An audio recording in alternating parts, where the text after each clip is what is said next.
Michel Périssas, bonjour, merci d'accueillir nos caméramans dans votre antre. Oui, mon antre, en fait, mon atelier. Et ça s'appelle l'horlogeur, en fait, et on travaille, donc, on fait de la restauration de montres, d'horloges, de pendules, de tout ce qui est d'appareil d'horlogerie. Vous êtes donc un maître artisan horloger depuis combien de temps? Alors, je suis dans l'horlogerie depuis 30 ans, un peu plus même, hein, mais avant d'ouvrir l'atelier, j'ai eu un magasin dans la région toulousaine, et après, pendant plus de 20 ans, j'ai été prof d'horlogerie, et depuis que je suis à la retraite, j'ai ouvert cet atelier avec mon fils. Oui. Vous m'avez dit prof d'horlogerie. Oui. J'étais professeur d'horlogerie dans une école à côté de Toulouse, à Muret, une école de rééducation professionnelle. Voilà. Alors, comment devient-on horloger? Est-ce qu'on y tombe dedans? C'est une passion, peut-être l'enfance, voir ce qu'il y a à l'intérieur d'une montre? Non, moi, dans mon cas, c'est tout à fait par hasard. C'était pas mon métier de départ. Et puis un jour, il a fallu que je change de métier. Je visitais des écoles pour savoir ce que j'allais faire. Et je suis tombé sur cette école à Muret où je suis devenu prof après. Je ne connaissais pas du tout l'horlogerie. Et je suis tombé sur un prof qui, en une heure de visite, m'a passé la passion de son métier. Et puis voilà, et depuis... Et vous avez eu le déclic qui ne s'arrête plus? Exactement, voilà, tout à fait. Ouais. Vous avez donc une pendule ou des horloges dans la tête? Je ne sais pas si on peut dire ça, mais oui, peut-être quelque part, oui, je ne sais pas. Mais au départ, c'était pas du tout. On m'aurait dit à 20 ans que j'aurais été horloger, j'aurais jamais cru, quoi. Être horloger, c'est avoir de la minutie, de la rigueur dans le travail? Oh, de la rigueur, oui, de la minutie, oui, bien sûr, un peu comme. Mais c'est un peu comme tous les métiers artisanaux, hein. On aime, il faut aimer. Voilà, il faut être passionné. Euh, ça sonne un peu. Un plâtrier, un maçon, un plombier qui n'est pas un peu passionné par son métier, ben, il ne fait pas souvent du bon boulot. Et puis, bon, au bout d'un moment, ça devient embêtant.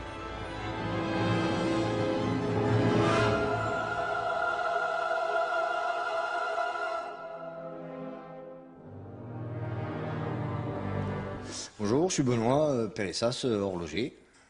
Alors donc, travail de père en fils. La fibre horlogère est passée chez vous très de bonne heure. Moi, il est arrivé un peu sur le tard, parce que c'est à l'âge de 17 ans, je ne savais pas trop quoi faire. Et puis il m'a fait essayer, ça m'a plu. Il m'a fait démonter un réveil, et je l'ai démonté, remonté, ça a fonctionné, donc ça m'a plu. Pour une fois que j'arrive à faire marcher quelque chose, donc démonter. Et vous vous êtes dit, ben, je vais en faire ma vie. Exactement. Voilà. Alors votre spécialité, ce n'est pas la grande horloge, on va dire, c'est le côté miniature, c'est la montre. Les grandes horloges, je sais les faire, mais après, voilà, moi je préfère faire la montre pour le moment, tant que j'ai la vue qui va avec. Vous êtes à la retraite, mais en fait, vous avez décidé de continuer. Oui, tout à fait. Ouais, j'ai pris en fait réellement 4 jours de retraite. Voilà. C'est original ça. Voilà. J'étais à la retraite le 2 avril et le 6 avril, je me suis inscrit au registre des métiers. Donc en fait, j'ai eu 4 jours de retraite, effectivement. Oui, vous avez appliqué peut-être un fameux dicton, travailler plus pour gagner plus ou bien pour être plus heureux.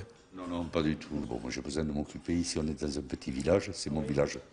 Je suis né ici, hein, donc je connais tout le monde, mais bon, c'est vrai qu'au bout d'un moment, sorti de la belote, du bistrot et de la pétanque, voilà. Et moi j'ai besoin d'avoir une activité, de rencontrer des gens, donc de m'occuper. Voilà. Alors nous sommes donc à Saramon, un petit village dans le Gers. Tout à fait. Et est-ce que le bonheur est dans le Gers? Ah, pour moi, oui, je pense, mais bon. Ça, c'est une horloge d'édifice. Bon, elle est marquée 1850, mais ce n'est pas la date de sa fabrication. Très souvent, ça vient de l'Ariège, ça. Et très souvent, dans les petits villages, l'horloger, alors là, c'était Logier, qui était horloger à Mirepoix. J'ai connu ses descendants parce que j'avais été en Ariège à une époque. Et donc, il installait des horloges, il ne les fabriquait pas.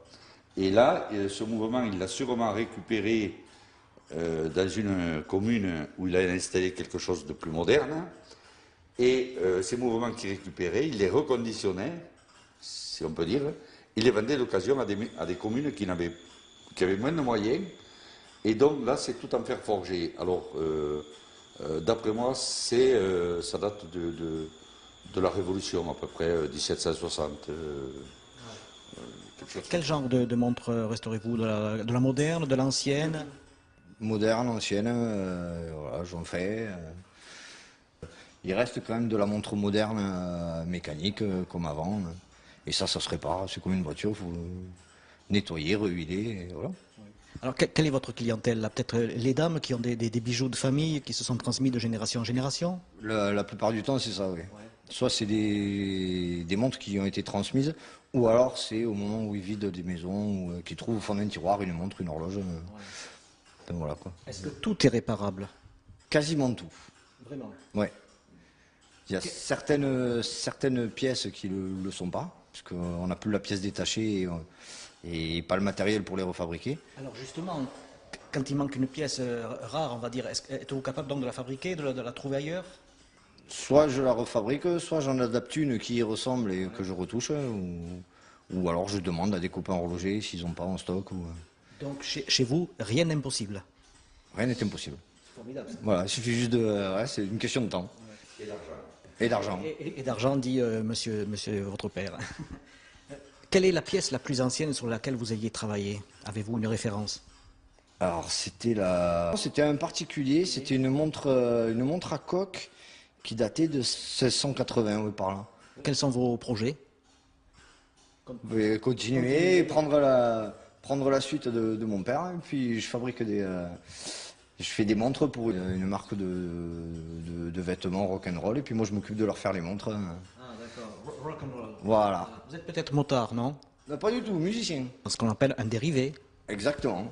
mais dans la continuité. Voilà, et puis j'essaie de faire pareil, mais avec les pendules. Cette montre-là que vous avez, là, qui est toute petite, enfin ordinaire, quand vous la prenez en main et qu'une fois qu'elle est terminée, ça a pris combien de temps? Une journée, une demi-journée?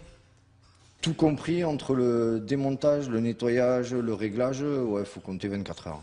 Ah oui, quand même. Ouais, parce qu'après, je la laisse tester, qu'elle s'arrête pas au bout de 24 heures. Hein. Et les prix sont abordables?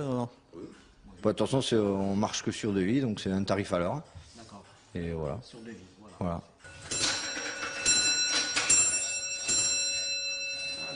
Alors ça, c'est une horloge d'édifice, c'est-à-dire ce qu'on trouve dans les clochers, enfin, qu'on trouvait, parce qu'il n'y en a plus beaucoup qui sont en fonctionnement maintenant. Hein, tout a été électrifié, ça a été, mais bon, ça c'est le progrès normal de la technique. Hein, et donc ces mouvements entraînaient les cadrans extérieurs qu'on envoyait en vitrine là. Et ça, c'est le cadran de référence qui permet de faire la mise à l'heure. Et donc, on a une partie mouvement horaire, une partie sonnerie, parce que le rôle de ces mécanismes, c'est d'afficher l'heure avec un cadran, mais plus généralement, de donner l'heure par le son. Dans beaucoup d'endroits, on avait des mouvements, mais on n'avait pas de cadran extérieur. Ça ne donnait l'heure que par le son. Jusqu'à la fin du 19e, même au début du 20e, on en trouve encore des horloges qui étaient montrées sans cadran parce que les gens n'avaient pas l'utilité du cadran parce qu'on le voyait que de... Oui, en fait, le système de communication, c'était surtout le son. C'était le Voilà, son, pour ouais. les paysans dans les champs, Exactement. et ils n'avaient pas de jumelles pour regarder l'heure, donc ils entendaient la cloche. Oui, ils savaient pas tous lire, mais ils savaient tous compter. Et compter à cette époque-là, c'était Voilà. primordial. Et elles répètent toute l'heure, comme celle-là, là, ou celle-là. Elles répètent l'heure parce que quand ils étaient en train de travailler, ils savaient pas, ils n'étaient pas sûrs d'avoir entendu le premier coup sonner. Donc ils attendaient que 2 minutes que ça ressonne pour compter les coups et être sûrs de l'heure qu'ils... Votre spécialité, c'est horlogeur, c'est bien ça? Horloger. Horlogeur, sans le H, c'est l'orthographe. J'ai choisi ce nom pour que les gens se posent la question. Se posent des questions. La preuve. Voilà. C'est l'orthographe du 16e, 17e, qu'on retrouve dans la littérature horlogère. Et c'était horlogeur sans H ou horologeur. Et c'est devenu horloger ou horloger par la suite avec le H. Est-ce que vous pourriez vous passer de la montre au poignet? Ah oui, tout à fait. Quand je ne travaillais pas, j'en ai jamais. Et j'en ai pour travailler parce que j'ai besoin d'avoir une heure de référence. Mais quand je ne travaillais pas, je n'ai jamais de montre.